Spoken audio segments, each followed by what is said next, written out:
What is up, everybody? Spencer's here again, and it's the moment we've all been waiting for. Well, actually, one of two moments we've all been waiting for, and as promised, here it is. It's the past starter deck of the Sailor Moon card game. Sealed to perfection. Well, near perfection anyway. Let's go ahead and unwrap it and unveil what's inside.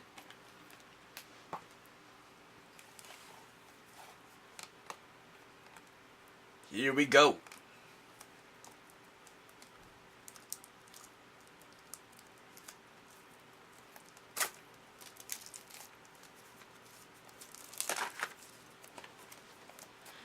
Recently got this new tripod from Sunpack, in case you're wondering about the unusual angle that we see, and hopefully it will actually produce a better video here, as we're about to discover. Let's see here. Actually, I'm going to go ahead and talk about the box art before I open it. As you can see, it's not bad. It's pretty good. I like the choices of colors. There's an interesting composition between the prince here and the princess. Well, I know it's Sailor Moon, but like she's some other identity. I know at this spot. I just forgot what her name was. Again, I still gotta watch the rest of the show. But anyway, as far as layout goes, it's all right. It's just it kind of feels a bit like a calendar to me. Something about it. Just maybe it's because things are just cut out and just so like aligned like a square. That's kind of typical stuff you see like in desk calendars, I think. But yeah, other than that, you know, the side box is cool. And there's really no like figure for the side box art like all the character decks, which is all right. You know, nothing wrong with that. All right, let's get right to the deck, shall we? It's almost impossible to not dent that spot when you open these things. Oh, yes. Oh, yes. This is what I'm looking... Oh, what? Wait, what? Look at here. No way. Check this out. The damage counter beads are in a zipper pouch, as opposed to the character decks, which you have to tear it open to get to... I like this idea. A lot more so. Of course, it comes with the dust and stuff. And there's different colors too, because I think in the character decks you get red beads along with the blue and yellow, but now with the expansion decks there's orange beads. So I wonder if that means a different kind of damage, a different amount. I don't know. I have a feeling the rulebook might explain what comes inside here. And that's the thing I'm totally stoked about. Check this out. Is the second version of the rulebook, which means they've updated the rules with the expansions that they released, or changed them anyway. Let's just leave it here and put the box there. That means they've revised the rules to accommodate the brand new cards. Oh man, what a nice way to start off this deck. Like right through the wrapper, you see that awesome foil card. It's a location card. Moon Kingdom. But yeah, I'm pretty impressed with this, and I haven't even looked at the deck yet. But anyway, so let's get this into... Oh no freaking way. Okay, well anyway, let me just show you this Moon Kingdom card. Awesome as that is. Like I mentioned before, I'm pretty sure you put them in the pie zone, like with all the pie cards, although what they exactly do are kind of different from pie cards. But anyway, look at this. They actually put a checklist. Oh, I did not see that coming all this time. Character decks did not have these. I mean, it'd be nice if they did, but that's kind of the whole reason why I even started these deck videos, was so that I could show to all the people here on YouTube what you could expect from the character decks in this card game. And I got a feeling now that if this shows up in the past deck, that there's probably going to be a checklist card in the future deck. So, don't matter. I'm doing it for the sake of a complete collection. You're going to still get all these videos in the deck. Matter of fact, what I'm going to do is I'm made my mind up. I'm thinking I'm also going to do a video for the introductory deck video. But anyway, let's just get on to this, shall we? Here's the Evil Melvin Horde. Monster. Maxfield Stanton person. 2 Evil Melvin Hordes. Hot Soup item card. Very handy and hilarious art that goes with it. From what I can recall, it's like you challenge a it's a special John Campone challenge. So every time you John Campone with an opponent, if you guys tie up, the opponent will receive damage. And as long as you keep tying, it's going to keep repeating, and you're going to incur damage to the opponent until the target is obliterated, if you will. As soon as there's a win or a loss or a lose, then it stops. And Patches is very noisy tonight. Sorry about that. Anyway, Fond Memories event card. Let's keep pie cards together. Oh, here's one I have not seen before. Free Power event card. Nice little Dutch angle there. Defending monster or villain gains the use of up to 3 power cards of any choice, which can only be used to power defense abilities. So I guess the monster that's being targeted has the ability to use 3 power cards, I suppose. Looks of it. So 2 Fond Memories we have. Serena's House. So pastelish and Studio Ghibli-like. Airport location card.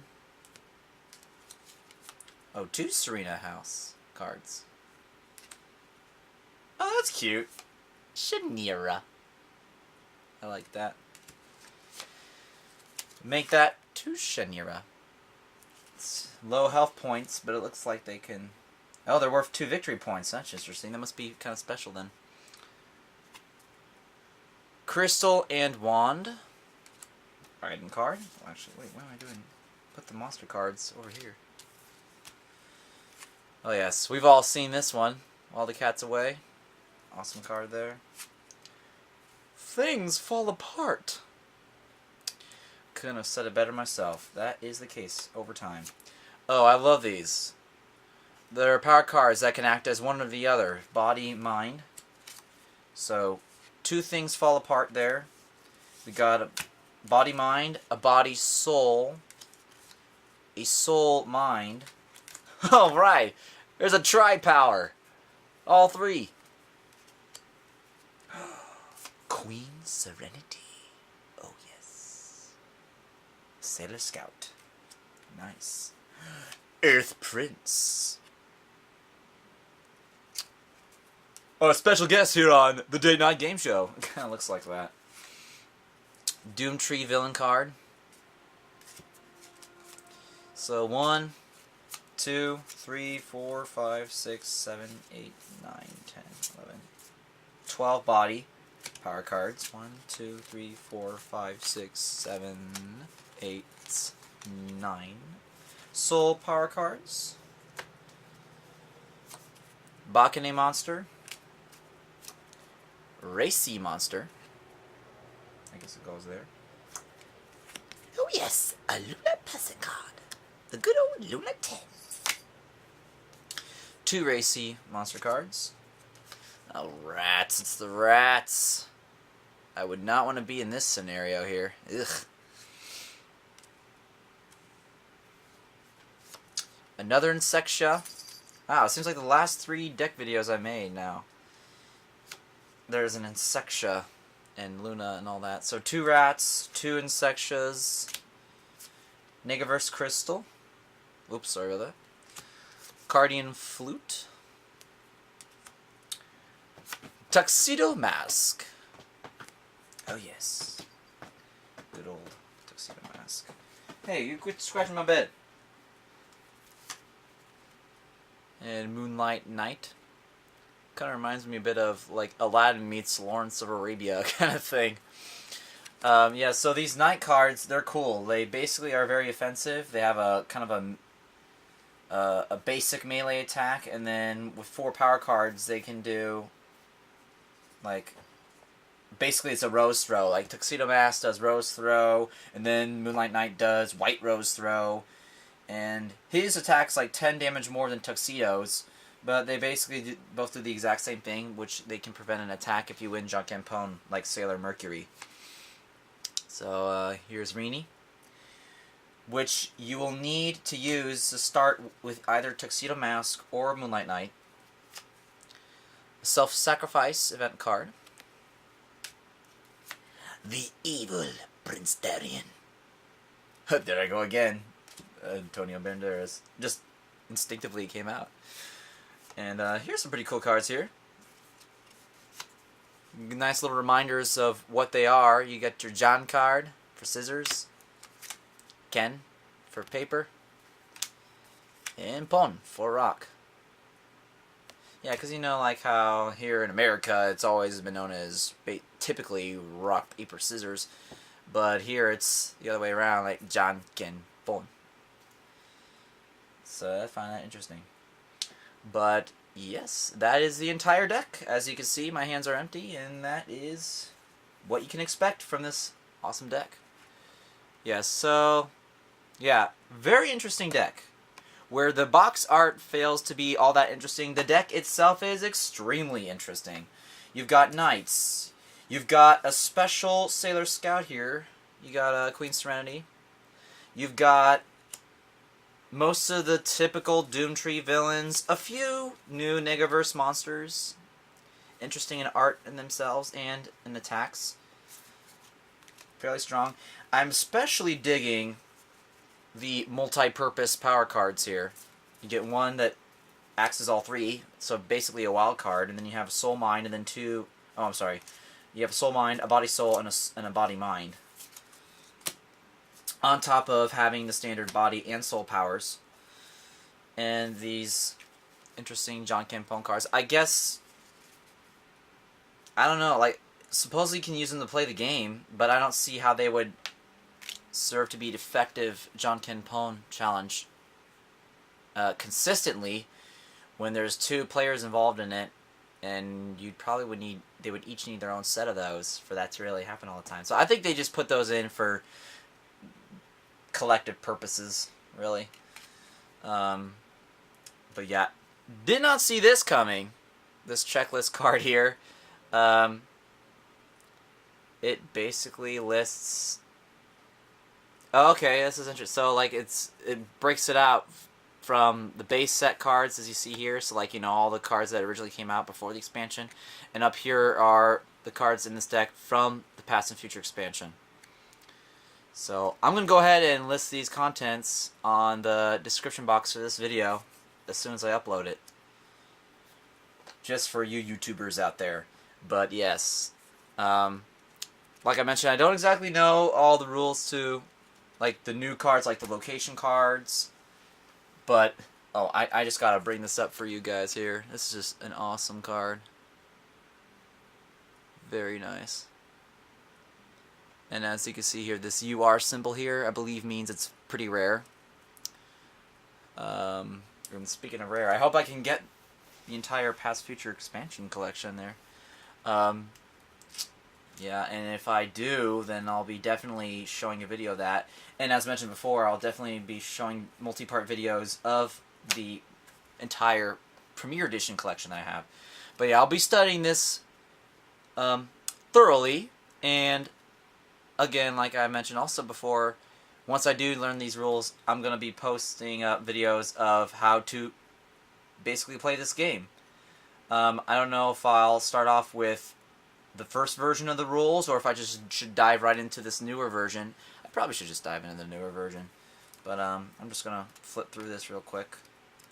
Yeah, it really doesn't look any different, that much different from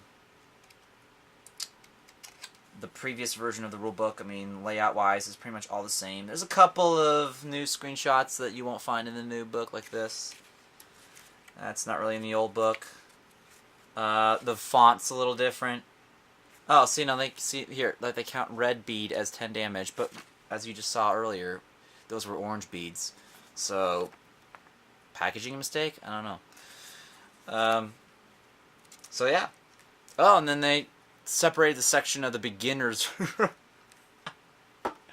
Okay, you know what this is? You know why this is in the back of the book? Because they probably figured out, okay, these people barely ever use these basic rules, so let's just tuck it away in the back just for the sake of it existing and saying we tried, and no one's going to read those, so they're just going to go right to standard rules, because that's sure as hell what I did, and it makes more sense than the beginner's rules. And that's what I was going to point out, actually. You'll see in every card there are these pink rules, or like it tells you what this card will do. Don't ever do that.